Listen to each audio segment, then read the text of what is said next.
constituido por la cintura escapular, las extremidades superiores, la cintura pélvica y las extremidades inferiores. Esto constituye entonces el esqueleto apendicular. El primero era el esqueleto axial, luego tenemos el esqueleto apendicular. El apendicular constituido entonces por la cintura escapular, las extremidades superiores, la cintura pélvica y las extremidades inferiores. Veamos entonces la cintura escapular. ¿Ah? Cintura escapular. Ahí está bien. Estos son los huesos de la cintura escapular. ¿Por quién está formada la cintura escapular? Por un hueso que se llama la clavícula y el omóplato o escápula. Nosotros vamos a la altura del tórax, en la parte superior, nosotros vamos a notar un huesito. Vamos a notar un huesito que sobresale. Esa es la clavícula.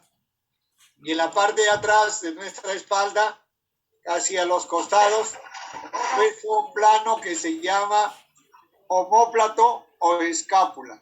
Es decir, la cintura escapular está formada por dos huesos, la clavícula y el omóplato. ¿Correcto? Listo.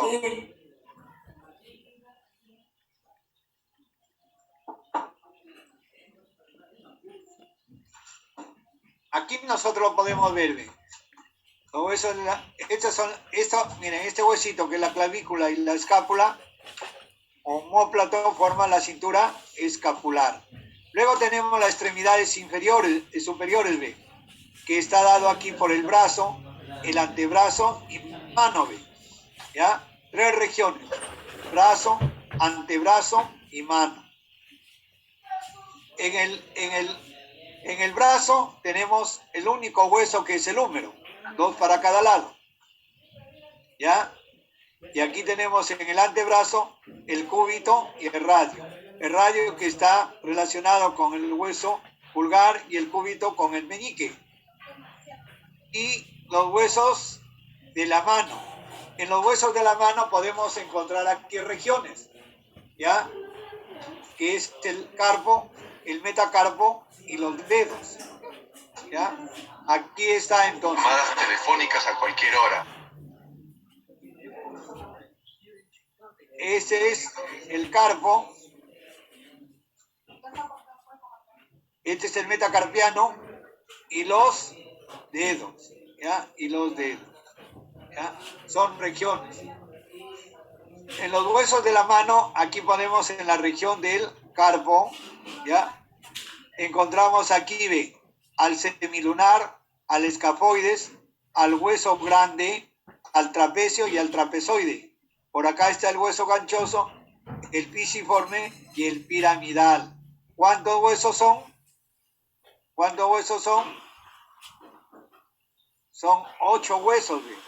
1, 2, 3, 4, 5, 6, 7, 8 huesos que están formando la región del carpo, ¿ya? Del carpo. Son huesos cortos, ¿ve? Ahí están formando entonces la región del carpo. Y ahí vienen los huesos metacarpianos, ¿ve? ¿Ya? Los huesos metacarpianos que son 5, ¿ve? ¿Ya?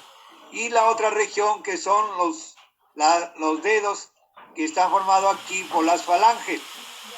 Las falanges podemos encontrar una falange proximal, una falange medial y una falange distal. Esto lo presentan todos los huesos, a excepción del dedo pulgar. El dedo pulgar presenta solamente una falange proximal y una falange distal, carece de la falange medial. ¿Ya? Aquí entonces lo podemos observar entonces en la mano, ¿ya? En la mano. Luego tenemos acá los huesos de la cintura pélvica. La cintura pélvica está formado aquí por el hueso, por el ilíaco, el hueso ilíaco, ¿ya? Entonces, este es el hueso ilíaco. Pero este hueso ilíaco coxal también se le llama, en los niños o en los neonatos, ¿ya? Están estos huesos separados por el ilión, el isquión y la pubis. Pero al llegar a la edad adulta, estos se fusionan y forman un solo hueso, que es el hueso coxal o ilión, o ilíaco, ¿ya? Ilíaco, perdón. Hueso ilíaco o coxal. Estos dos huesos, uno para cada lado, van a formar la cintura pélvica, que va a estar unida por la parte posterior, unida al sacro, y por la parte anterior, que forma aquí la pubis, unido por un cartílago. ¿Ya? Aquí lo podemos ver, ¿ve? Aquí están los dos huesos coxales, ¿ve? Unidos a la parte posterior, que está el sacro, y por la parte anterior se une a través de un cartílago que va a formar la sínfisis púbica. Eso entonces implica que la cintura pélvica está formada por dos huesos coxales, unidos uno contra otro. En la parte anterior, a través de las articulaciones de la sínfisis púbica, y en la parte posterior, con el sacro, a través de las articulaciones sacroiliacas, ¿ya? Articulaciones sacroiliacas. Entonces, aquí en la parte anterior está la sínfisis púbica, que está unido por un cartílago. En las mujeres, por ejemplo, esto se tiene que abrir en el momento del parto, ¿ya? Este cartílago permite que se abran estos huesos por acción de una hormona que se llama la relaxina, para permitir el paso del nuevo celo. Y aquí están, este es el ilión, por eso el ilión o ilíaco o coxal, este de acá forma la cintura pélvica. Y los huesos de las extremidades inferiores están formadas por el muslo, la pierna y el pie, ¿ya? Muslo, pierna y pie. ¿Ya? El muslo está formado por el hueso largo, es el más consistente, el más fuerte, es el hueso más largo de nuestro cuerpo humano. ¿Ya? Luego tenemos aquí la pierna. La pierna está formada por la tibia, que se encuentra en la parte anterior de la pierna, y el peroné, que es un huesito más delgado que se encuentra en la parte posterior de la tibia. ¿Ven? La tibia. ¿Ven? Entonces se va a articular ¿con quiénes?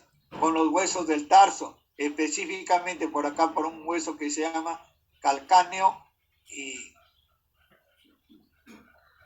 para formar el talón. Y luego tenemos el tarso, ¿ya? El tarso y las falanges. Entonces, en el pie encontramos también tres regiones, que es el tarso, el metatarso y las falanges.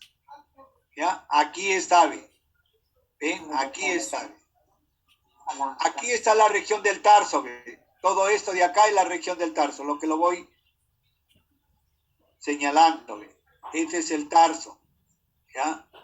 Y está formado acá por el calcáneo, que forma el talón, por el astrágalo, por el hueso escafoides, por tres huesos cuñas y un hueso que se llama el cuboides, ¿ya? Que hace un total de ¿cuántos huesos?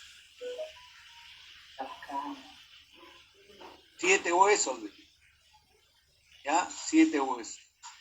Y los metatarsianos, que son estos de acá, ¿ve? Y luego tenemos aquí los dedos, que están formados por las falanges. Estos también tienen 3 falanges, a excepción del dedo gordo, que es la falange proximal, ¿ya? La falange proximal, la falange medial y la falange distal. En el dedo gordo solamente hay proximal y distal, carece de la falange medial. Aquí lo podemos ver, ¿ve? ¿Ya? En una vista dorsal, ¿ve? El calcáneo, que forma el talón, el astrágalo, que está en la parte anterior. Luego tenemos el escafoide, y aquí los 3 huesos cuña, ¿no? La cuña es, ¿no? La cuña medial, intermedia y la cuña lateral, y el hueso cuboides. ¿Estamos? Muy bien, 7 huesos. Y los metatarsianos, acá están. Eso forma lo que le decía el tarso. Esta región forma el tarso y está formada entonces por 7 huesos. Y luego tenemos los metatarsianos, que son 5. Y luego tenemos las falanges. Las falanges que está, la falange proximal, la falange medial, que tiene solo 4 huesos, y la falange distal, proximal, medial y distal. En el caso del dedo gordo, tienen solamente 2 falanges, la proximal y la distal. Bueno, aquí algunos trastornos de los huesos. Ustedes, como futuros profesores de educación física, tienen que ver algunos trastornos que se producen en los huesos. Por ejemplo, hay lo que se llama la fractura simple, la fractura comminuta y la fractura abierta. Cuando hablamos de una simple, solamente cuando el hueso se rompe. Es una fisura. Se pone una fisura, correcto. ¿Cierto? ¿Ya? Hay una fractura comminuta cuando el hueso se rompe. Aquí, por ejemplo, se ha roto el hueso, pero no hay separación, se rompe y allí está, ¿no es cierto? Profesor. Sí. En esta parte de la segunda figura, ahí donde dice que el hueso se rompe y se queda ahí, son donde las articulaciones son las que se estiran. Eso es cuando ahí no hay estiramiento de articulación, porque, ¿qué te digo? Se rompe. El estiramiento de la articulación es cuando se producen las roturas, se pueden producir en las articulaciones. Arriba, en la rótula. Claro, o por acá, por ejemplo, también a nivel, por entre ejemplo. El calcáneo y el... El calcáneo, el astrálago y la tibia. La tibia, ¿no? La tibia, ahí sí se puede, porque ahí hay tendones. Y los tendones ahí cuando hay roturas o cuando hay luxaciones, entonces ahí se estira. Porque muchas veces los huesos se salen de su sitio, ¿no? Y se salen. Sí. Entonces ahí es donde se estiran los tendones y los ligamentos. ¿Ya? Muy bien. Entonces, y aquí tenemos la fractura abierta. Esta cuando se rompe y se desplaza. Inclusive aquí hay rompimiento de tejido muscular. ¿Ve?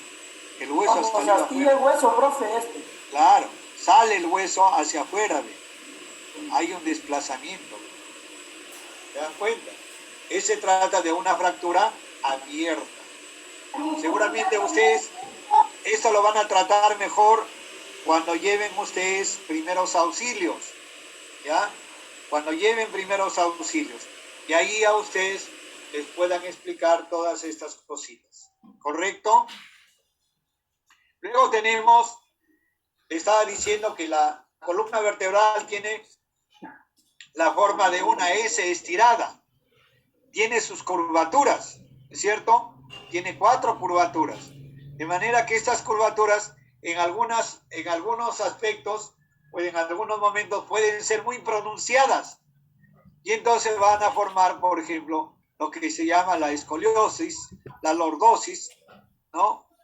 Estas anomalías generalmente se pueden dar, estas curvaturas exageradas se pueden dar en la columna vertebral y pueden darse por ciertas enfermedades o porque las personas ya llegaron a una determinada edad o porque por una mala postura o el raquitismo.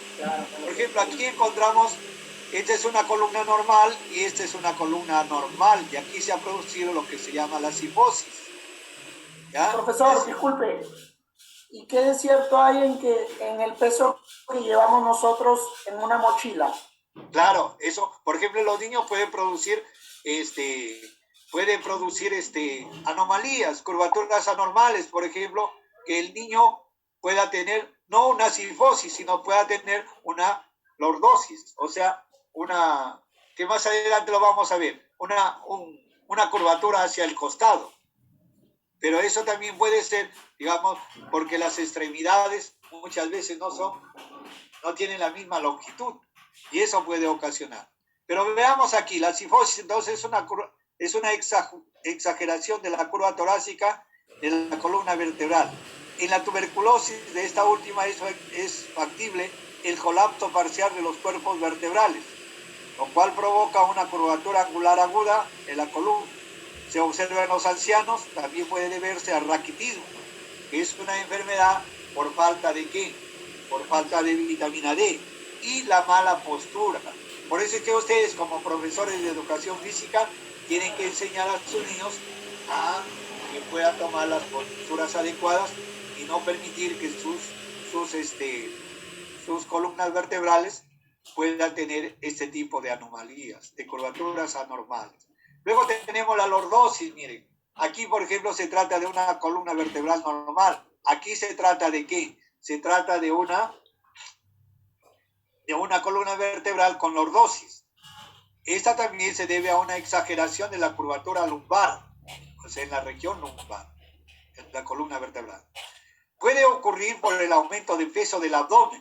Por ejemplo, ese peso del abdomen en las mujeres puede ser por el embarazo y en los varones por la obesidad. Por la obesidad también las personas se vuelven muy panzones, ¿no es cierto? Y modifican la curvatura de la columna vertebral en esta región. Pero también puede deberse a una mala postura, a raquitismo o tuberculosis propia de la columna. Pero también se puede ver, digamos, cuando las personas levantan mucho peso. Y cuando levantan mucho peso, también puede ocurrir ese tipo de anomalías o de curvaturas exageradas. Y luego tenemos lo otro que es la escoliosis, miren. Esta es una curvatura lateral. Y les decía, puede ser producida por la mochila, ¿ve? Que solamente lo pone a un solo lado, o en todo caso, la curvatura puede darse de repente en la región lumbar o dorsal. Entonces aquí, por ejemplo, esta curvatura lateral de la vértebra, y que generalmente se da en la parte torácica, ¿no?, que es la más frecuente, puede deberse a una malformación congénita de las vértebras. Por ejemplo, a la ciática crónica, a la parálisis del músculo en el lado de la columna, a la mala postura o tener una extremidad inferior más corta que la otra, que les decía. Y eso puede ocasionar este tipo de curvatura normal llamada escoliosis. Entonces eso tiene que pasar por el traumatólogo para que le haga la revisión, para que le haga los exámenes necesarios y pueda dar solución si se trata de una malformación congénita o cuando una extremidad es más corta que la otra. Pero lo otro que se debe a las posturas, a la mala postura, entonces eso se puede corregir ustedes simplemente con las indicaciones que ustedes puedan darles, ¿no? Los niños que asuman posturas adecuadas. Bueno, gracias por su ancianidad. Estas se van reduciendo. ¿Y por qué se van reduciendo? Porque entre vértebra y vértebra están los cartílagos intervertebrales. Y esos cartílagos intervertebrales tienen bastante agua, ¿no es cierto? ¿Ya? Y ellos son los que permiten la flexibilidad de la columna vertebral. Entonces, al llegar ya a la adultez y llegar a la ancianidad, esos discos intervertebrales van perdiendo agua y se van achicando. Por eso es que la persona se va reduciendo, pues, en su tamaño. ¿Ya? Entonces, ¿por qué? Porque pierden agua los discos intervertebrales. En el frontal, en la parte inferior, tenemos lo que se llaman los senos frontales. Esos senos frontales son agujeros que permiten que cuando nosotros hablamos actúen como una especie de caja de resonancia. Pero cuando también estamos agripados, esos senos nasales, esos agujeros que están en el hueso frontal, se pueden llenar de pus y por eso es que nos puede doler la cabeza cuando nosotros estamos agripados. ¿Ya? y así por el estilo. La cabeza, en los huesos de la cabeza, por ejemplo, podemos saber que estos, cuando nacemos, estos huesos están separados por unas membranas, ¿sí? Esas membranas que se llaman fontanelas. Esas fontanelas, con el correr del tiempo, se van cerrando y se van articulando ahí, ¿es cierto? Entonces, es necesario que estén separados, porque en el momento del parto, estos huesos inclusive pueden posarse unos sobre otros para adaptarse en el canal del parto. ¿Ven? Y de esa manera, por eso cuando un niño nace, su cabecita es deforme. Y posteriormente la cabecita ya va tomando su forma definitiva.